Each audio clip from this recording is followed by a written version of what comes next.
ನಮಸ್ಕಾರ. ನಾನು ಸಹನ ಮರಿಯಡಿ ಸೋಸ, ಕಡಬಗೆರೆಯಿಂದ.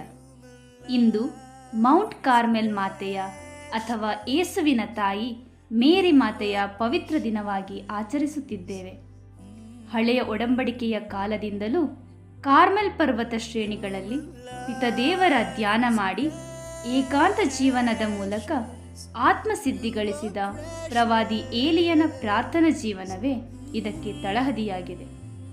ಅಂತರ್ಯಾಮಿಯಾದ ದೇವರನ್ನು ಏಕಾಗ್ರತೆಯಿಂದ ಧ್ಯಾನಿಸಿ ಆತ್ಮ, ಶರೀರ, ಮನಸ್ಸುಗಳನ್ನು ಪವಿತ್ರೀಕರಿಸಿ ಅಂತಃಕರಣಗಳ ಶುದ್ಧಗೊಳಿಸುವ ಕಾರ್ಯವನ್ನು ದೇವರೇ ಕೈಗೊಳ್ಳುವ ಮಾನವನ ವ್ಯತಿರಿಕ್ತ ಸಿದ್ಧಿಯನ್ನು ಈ ಕಾರ್ಮೆಲ್ ಪರ್ವತ ಪ್ರತಿಬಿಂಬಿಸುತ್ತದೆ.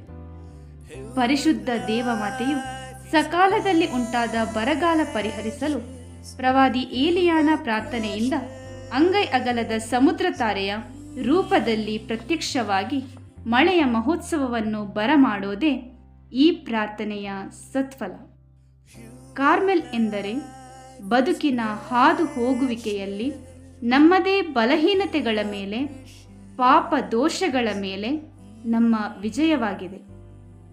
12ನೆಯ ಶತಮಾನದಲ್ಲಿ ಕಾರ್ಮೆಲ್ ಪರ್ವತ ಶ್ರೇಣಿಯಲ್ಲಿ ತಪಸ್ಸಿನ ಜೀವನವನ್ನು ಸ್ವೀಕರಿಸಿದ ಸನ್ಯಾಸಿಗಳ ಶ್ರೇಷ್ಠನಾದ ಪುನೀತ ಸೈಮನ್ ಸ್ಟಾಕ್ ಅವರಿಗೆ 1251 ಜುಲೈ 16ರಂದು ಪರಿಶುದ್ಧ ದೇವಮಾತೆಯು ದೇವದೂತ ಗಣಗಳೊಂದಿಗೆ ದರ್ಶನವನ್ನಿತ್ತು ಸಂತರಿಗೆ ಉತ್ತರೀಯವನ್ನು ನೀಡುತ್ತಾ ಹೀಗೆಂದರು: ಇದು ಸಹೋದರತೆಯ ಗುರುತಾಗಿದೆ, ರಕ್ಷೆಯ ಕವಚವಾಗಿದೆ.